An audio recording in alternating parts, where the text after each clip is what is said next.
Aloha, friends and neighbors. This is Rollin Frost, Kona astrologer, trying to make a living in this tough world, survive with a minimum of pain, just like you. So we want to find out what's happening for you for the next 10 days or so.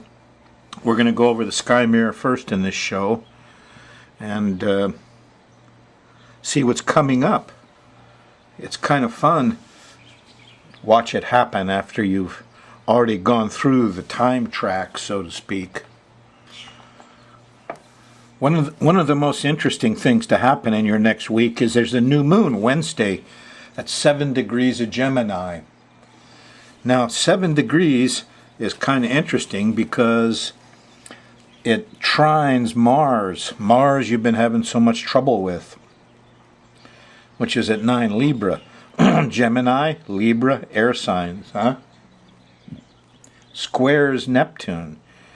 Neptune's at 7 degrees of Pisces. A mutable sign, squaring another mutable sign. Did you know that this whole business of the zodiac signs is just so you can figure out the squares and trines without counting numbers? So, if you're going to study astrology, the first thing you do is find out what's opposing what. What zodiac sign is opposing what? That's an important degree, the opposition. When I first started the show back a few years ago, I used to do quizzes. What sign opposes Aries? Of course, Libra. What sign opposes Taurus? Scorpio. What sign opposes Gemini? Sagittarius. So if you see Mars over here in Libra, and he's kind of threatening still, huh? I mean, he stopped on May 20th. So he's pretty strong. What you're going to feel most during this time of watching the show is Mars. We'll get back to him shortly. Because when the planet slows down and stops, oh boy, permeates consciousness. When Mars slows down and stops, it gets hot. And the adrenals pump. But now Neptune over here is a different kind of character. We call him priest, artist, doctor, musician. I've started calling him the privileged class. Here's the king and the movie star and again, poor Mr. Sterling. We've got all these ladies now on CNN. They've taken over the station and other stations, and so what you get on the news is the gossip and what we used to call a soap opera. So anyway, Neptune's had his way with you now for a whole month, and starting Wednesday, this new moon squares it. It's a square is an obstacle. So we're going to have a new moon that says, wait, enough Neptune. We don't want any more soap. We don't want any more liquids. We don't want any more of the priest, artist, doctor, musician. The fish and visitors, what did Ben Franklin say, smell after 3 days. Well, your 3 days are up, Neptune. Now we're going to go for Mars. We want to go out and fix things and be heroes. And we've had a tough time with Mars recently, but now he's going to be easy. So instead of being angry, you can go out and fix stuff. Well, this switch goes on for a month. And that's what new moons do. They affect the whole next month. So the next month you're not going to like Neptune. You're stuck with them. There's going to be liquid problems. And Mars, huh?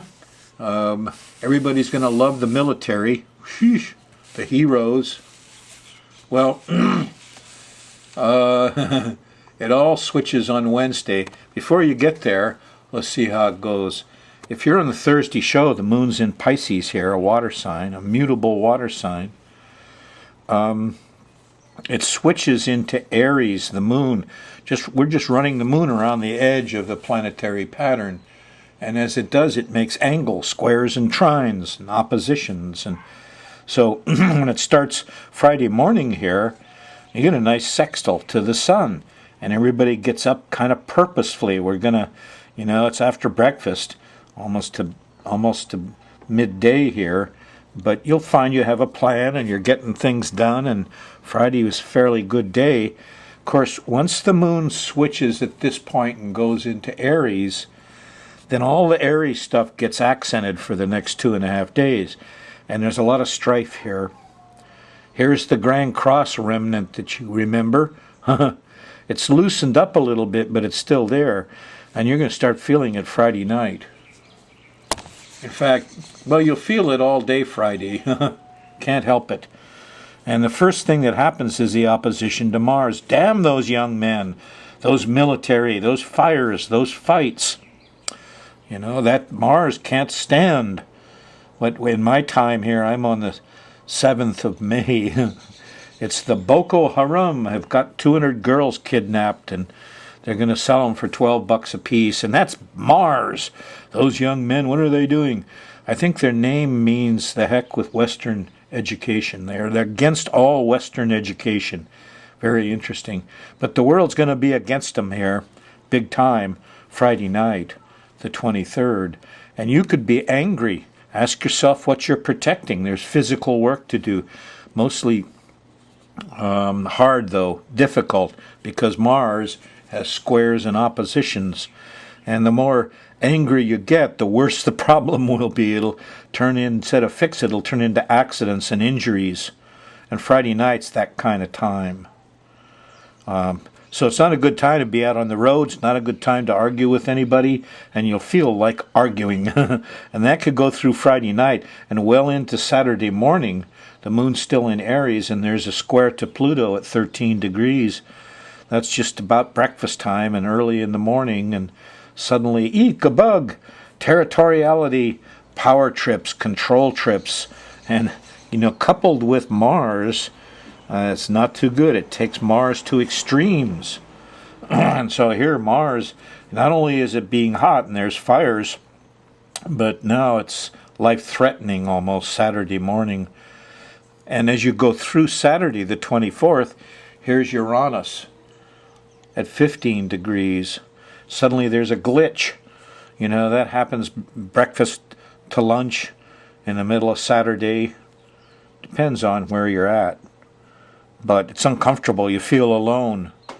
And what's the police doing here? Where did our heroes go? And why is everybody so angry and impatient? And, you know, it just seems to build until you get to the square to Jupiter. It's pumped up so big it's like a balloon by the time you get to Saturday afternoon. Maybe this is sports. Wouldn't that be nice if you work it all out on a silly football game? But whatever it is in your life, Friday's not a very good time to start repairing your roof or start fixing a lot of stuff. There'll be electrical problems Saturday. You're overdoing it well into Saturday night. Nothing very nice happens till you get to real late Saturday. And here at 25 degrees, 23 degrees, 24 degrees of Aries is a conjunction to Venus. And there's lovingness, and there's sexiness. And there's a sextile down here to Mercury. Mercury is like the kids, the communication. Suddenly there's soft talk. Softer talk. Suddenly, maybe we'll hear from all those girls they kidnapped. I don't know. I'm looking at Mars, the Boko Haram guys kidnapping Venus. In my time, there's a Venus-Mars opposition. But in your time here, Sunday feels... Actually, here's the south node here at 27 degrees. And that's going to happen about breakfast time. When the moon goes by the south node, we all feel like we need help.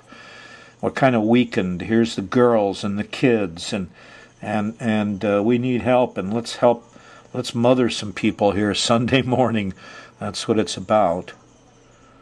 There is a sextile to Neptune, and it had a good new moon, so here's a good time for church and Jesus and singing and music, and open up your higher heart Sunday night, the 25th of May.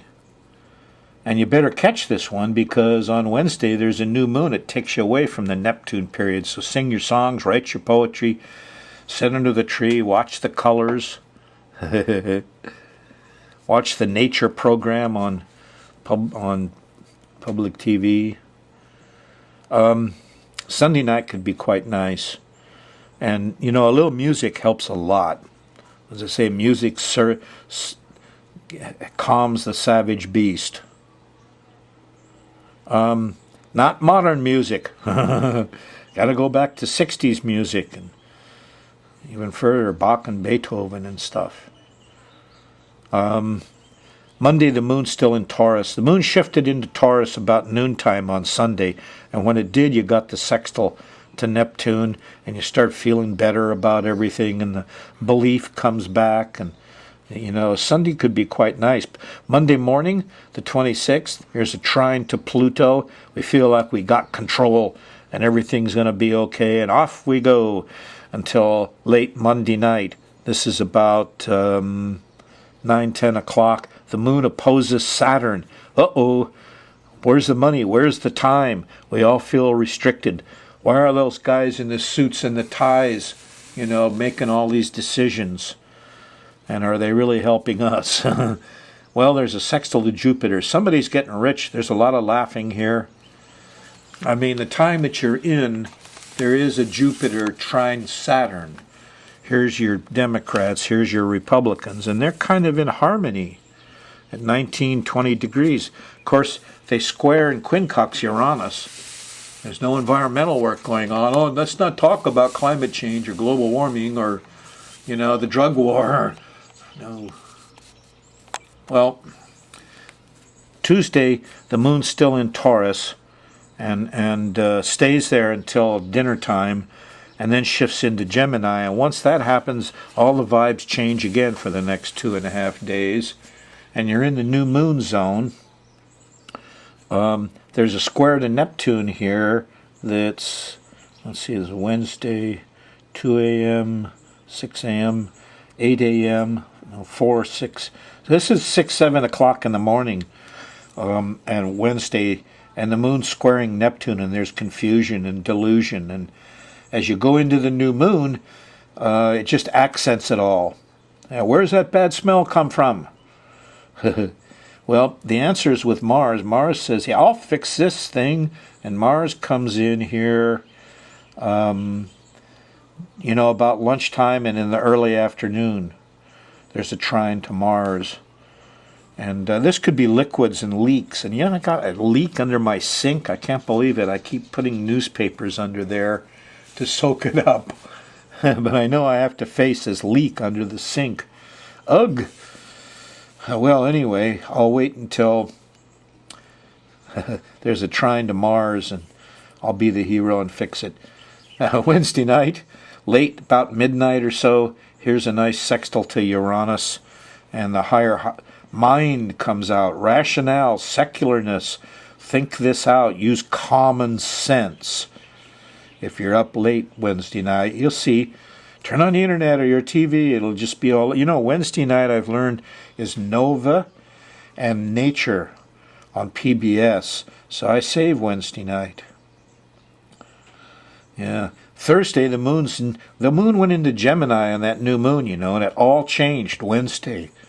Thursday, the moon's still in Gemini, and you'll feel the change. You want to go out and do physical stuff, be a hero. No, we don't want to dress up and be all colorful and be a good actor, be the king, be the privileged person. Neptune is going to eat it for a month, folks. Thursday night, you're going into that Mercury-Venus zone, and it feels pretty good until Friday morning about breakfast time, and the moon goes into Cancer, a cardinal water sign. And you're back in that Grand Cross zone again. But this time it's easy to be seduced if you're not careful, because here on Friday night, there's a trine to Neptune. Oh, let's go have a drink. Let's go to the movies. Let's have faith in everything, The sink leak is no bother. And look out, because 3-4 hours later is a square to Mars, and everybody's angry and upset, and they start going into emergency a bit, which hits really hard, the emergency. Eek, a bug! A little panicky Saturday morning here, 31st, when the moon opposes Pluto, and it squares Uranus, in around lunchtime or so. So there's this period of time, late Friday night and into Saturday, the first half of Saturday anyway, when you're in emergencies again and you're angry and there could be violence and so don't get sucked in by that thing Friday night. If you want to watch a movie, stay home. If you're going to use alcohol, sit on your couch and do it. You still can have trouble here late Friday night. Watch out for the fires and the hots and the sharps, and the young guys who are all testosteroned out. So by the time you get to Saturday afternoon and evening, you hit the Jupiter zone. It starts with a trine to Saturn right here, which is 2, 12, 10, 8, 6. It's 4 to 6 o'clock in the afternoon, and Saturn comes on, and you say, oh, good sense here, common sense, what would the judge do? And then it hits Jupiter, and you hit the good side of it. Oh, yeah, we need to open this up. So first there's a contraction Saturday afternoon, and then an expansion, and in the next hour, and it kind of meets the middle ground, and maybe what those politicians are doing is okay. I don't know, man. This is anyway, it feels pretty good. Sunday morning you're still in the Jupiter zone, and you're feeling optimistic on the 1st of June, and that pretty much goes through Sunday till you get to the afternoon when the moon switches into Leo. And then late Sunday night, this is 11, 12 o'clock at night, there's a square to Venus, and there's no sugar, no rest, no sex. If you didn't get to sleep before that, you're going to be up in the middle of the night because you can't get comfortable. You're out of your comfort zone. Monday, well, here's a nice sextile to Mars. You're back in the hero zone on the 2nd, so you'll get to work and do the job just fine. That's the way it is. On this last week of May 2014. And now comes the editorial section of the show. No, let's call it the opinion section of the show. And the first thing, just a brief comment. I'm 73 now. And when I look back on life, what I see is the increasingly empowerment of ladies, women, at the expense of men. When I grew up, my mom and dad were like Ozzie and Harriet, and everybody seemed happy. But as I grew up more, what I saw was female lawyers busting up families, and the women getting the jobs. And I see the women now on taking over the media, and there's something going on here, folks.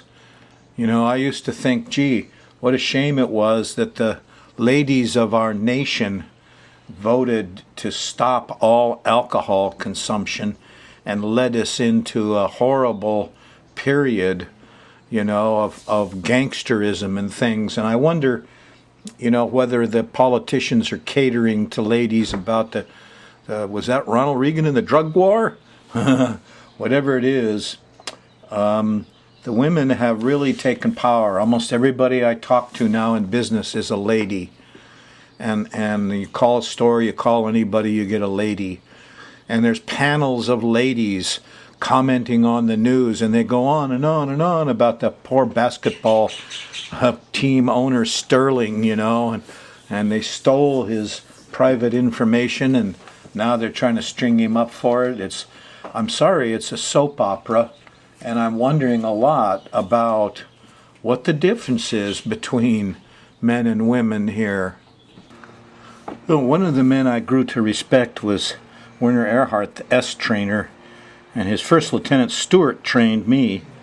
And a lot of his wisdom came from Scientology and Dale Carnegie. And Werner was a Virgo. He kind of went around, picked out all the best wisdom from a lot of, these are basically non-corporate things like Dale Carnegie and Scientology. These are not government-sponsored groups. So they asked him, what was the difference between the male and the female? And he said that the women had power.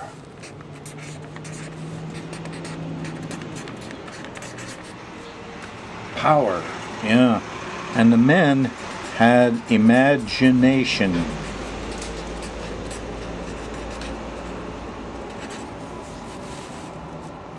And these are the differences between the male and the female.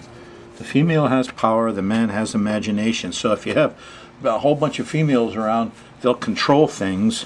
They have power, but nothing will change. And they need men around because men have imagination and can change things. If you have nothing but a bunch of men around, things will be changing a lot. And they lack the power maybe to stabilize, and I'm not sure how this works, but all I remember is these two words: women have power, men have imagination. I leave you with that. And just for the fun of it, here's some of those old predictions I made, and I'm kind of interested. I've forgotten I've done these and what I said altogether, but April was police gun lobby wins. The way they sure did. Stay in the middle of the month. 413 WMDs. I don't know. Fighting month.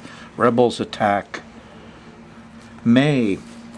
Police win for this month. Democrats and Republicans make a deal to screw the environment and the unions and the homeless. Oh, damn. Right wing are lunatics, I said. Right wing are lunatics, way over conservative.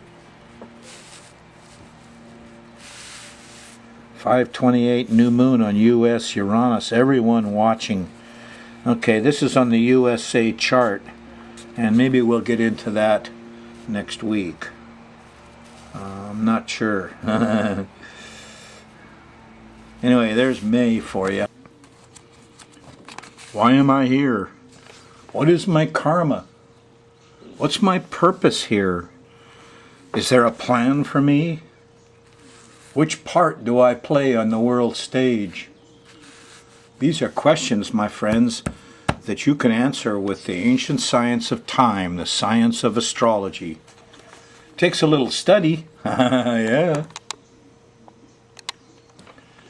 And speaking of study, you know, I've always told you that the time to study a planet is when it slows down and stops and stations and goes direct, or slows down and stops and stations and goes retrograde.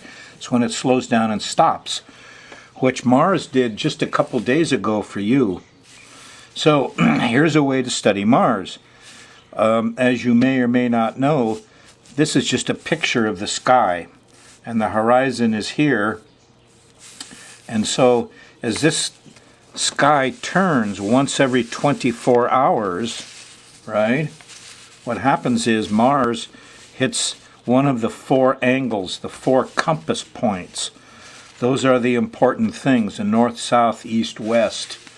The midheaven up here, the descendant. The midheaven is the public area. The descendant is other people. The IC down here is your home, and over here is your body. So when Mars is rising, which happens around 3 o'clock or so, it's going to hit the rising sign, and you will feel Martian. When it moves up here to the top of the chart, you'll see Martian stuff out in public, and there'll be public figures ticked off. Over here on the descendant, this is where other people shut those schoolboys up. We don't like the military. Here's other people who are the Martians. And finally, down here on the home front, you know, you'll be protecting the home. Now, okay, I made some calculations for you. Now this is for the 23rd, and that's Friday night, right? And that's when the moon opposes Mars. and everybody's most ticked off. When when the moon opposes a planet, we don't like that planet. So you're not liking Mars. Now, let's start when Mars is on the rising sign. And I did this for Kona Hilo, which is 2:57 p.m. And in Honolulu, it's 3:05 p.m. Just, 5, 6. And then in Lihue, it's 3:11 p.m. So these are all within, 10 minutes or so. 3 o'clock on the 23rd, Friday. That's when you are likely to feel Mars in the body. Next, here's when Mars is at the top of the chart on the midheaven. In Kona, it's 8:50 p.m. Kona Hilo, 8:58 in Honolulu, and 9:03 in Lihue. Again, this is all within 10 minutes. It's about 9 o'clock. And you'll see the public Mars out in public making everybody angry. Now, here's the descendant. I just calculated the one for Kona's 2:44 a.m. in the morning. You'll all be asleep. But within 10 minutes of this, everybody in the islands will feel it. And here's when Mars is irritating to you. There'll be a bunch of teenage boys, out in the street with playing loud music or doing something, or, whatever it is.